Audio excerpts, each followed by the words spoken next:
the story. Yeah, I actually lost $100. I could have bought myself like a nice Gucci bag. So there's a reason why they say you should trust the process, ne? Always trust the process, guys. This story time is about how I tried to take the shortcut and I lost $100 in the process. Yes, welcome back to my channel, you guys. It's me again and it's time for another video. Today I'm gonna be giving you guys my first story time ever. Yay. I've never done a story time, and it's because I watch some YouTubers who do story times and they are so entertaining. They've got this vibe, so I didn't want to just come with any kind of story time, and I also didn't want to filter my words and give you half truths. It had to be, you know, the truth. I'm gonna be talking about how I was scammed at the passport office. How I was scammed at the passport office. Yes. So in Zimbabwe, the passport office is such a dramatic place, and I mean that literally. Like, you know, people wake up at odd hours. They wake up at 4, at 3. Some even sleep at the passport office. That's how much traffic there will be at the passport office. And it doesn't matter whether it's a Friday, it's a Monday, it's the beginning of the week, it's the end of the week, there'll always be people there. So I didn't want to go through that process, because imagine you wake up at 4, you reach the passport office at 5, and you know it's the end of the day and you're still not served. So I was just like, let me go there, you know, at 7 and pay my way through. I know as a Christian, I know you're not supposed to take shortcuts, you're not supposed to pay bribes, but this happened and it's a true story. So I woke up at 6, I think. I don't know, I woke up at 5 and I prepared to go and take my passport.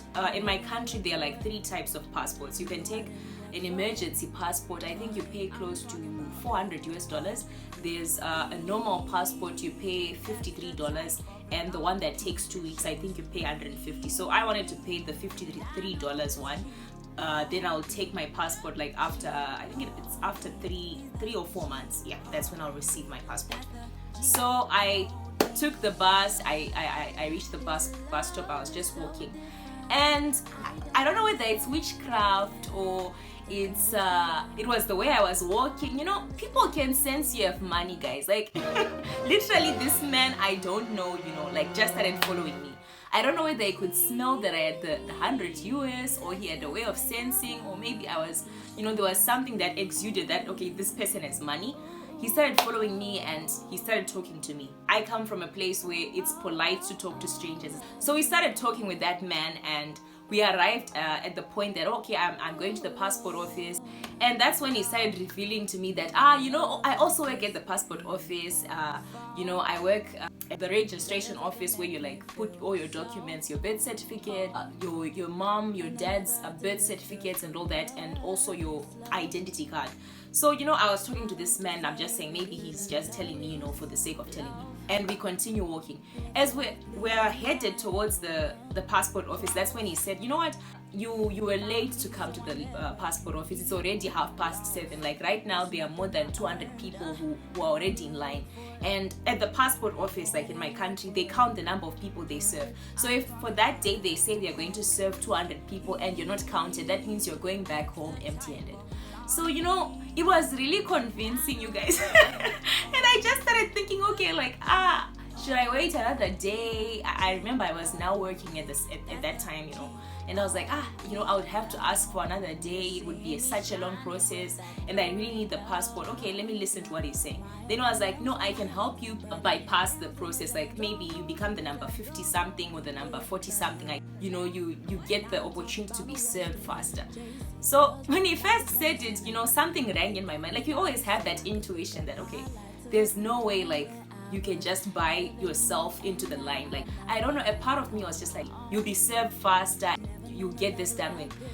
Then I continued to listen to him. That's when he said, okay, but you need to pay $20. And mind you, I have one $100 note. Like that's the money I was supposed to pay the $53 with. Then he's like, you have to pay $20 US, then you know you'll be served faster. By around 9:30 you'll be done. If you want, I can actually contact the people, then we do it fast, and then we'll help you get your documents and whatnot.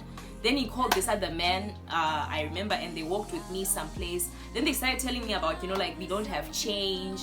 Obviously, if people are trying to rob you, they never tell you that. They'll always tell you that, do you have change, do you have a smaller note or whatever. Then I gave them the money.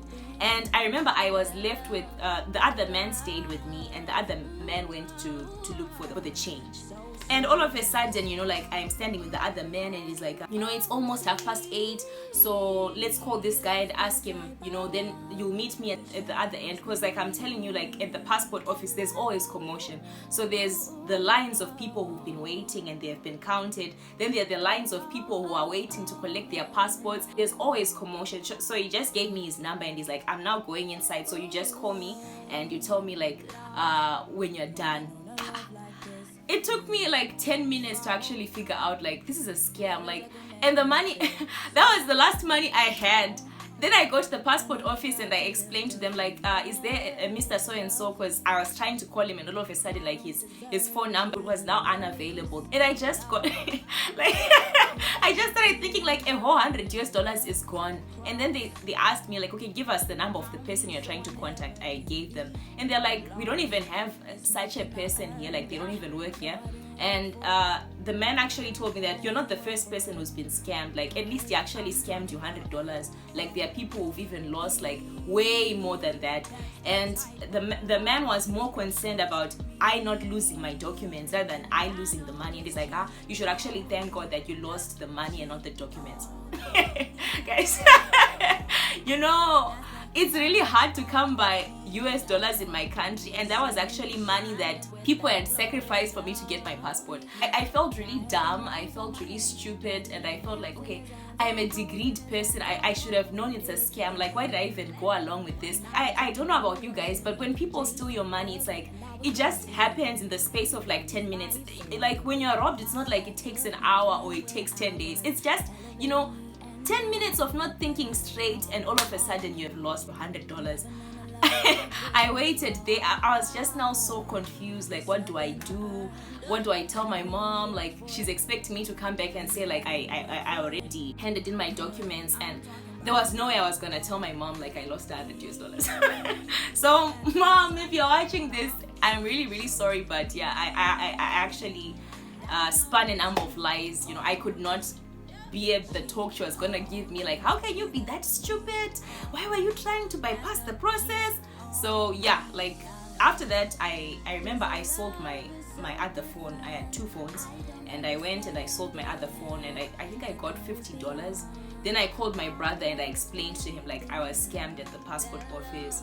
Then I now need an extra $50 because I was supposed to come back with change from that $100. So now that I had sold my phone for $50, I could give her the change. Then I had to now work out a plan for me to get the 53 and go back and do the same process. And at the same time, I'm expected to go to work the following day. The time that I can actually get my pay is at the end of the month, and this was at the beginning of the month. So I spoke to my brother, and he was like, okay, I will see a way through. And I remember that he actually came through. He helped me get the money. I think I got the money the same day. So yeah, what I learned from that time was that, you don't need to bypass the process, 1. 2, don't just entertain anybody. Like, some of these people, it's like, it's a day job. Like, their job is to scam people. And I just really realized that, like, you don't need to make fast decisions. Like, if you wake up in the morning and you're like, I'm going to the passport office, I'm going to wait 10 hours until I hand in my documents. Please don't let anybody change your mind otherwise and now put ideas in your head that you can get the passport after 30 minutes. I think decisions that are just made on a whim are usually poor decisions.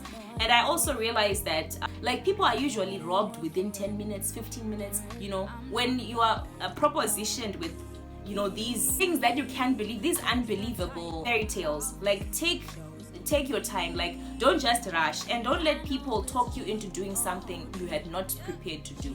So yeah, I really feel like that was a really low moment for me, because yeah, the Bible says we shouldn't take bribes and we shouldn't pay bribes. What I did was not only unlawful, it was, you know, it was sin. Like, I just really felt really guilty at the end of the dinner. So yeah, that was my story. And there are a lot of people who've been scammed at the passport office. I actually realized that these guys it was sort of like a day job, like I'm telling you, like it was their day work. Like, they actually wake up in the morning and they're like, we're gonna scam people at the passport office, yo. There are people like that, guys. And you know, it's so sad because this is hard-earned money.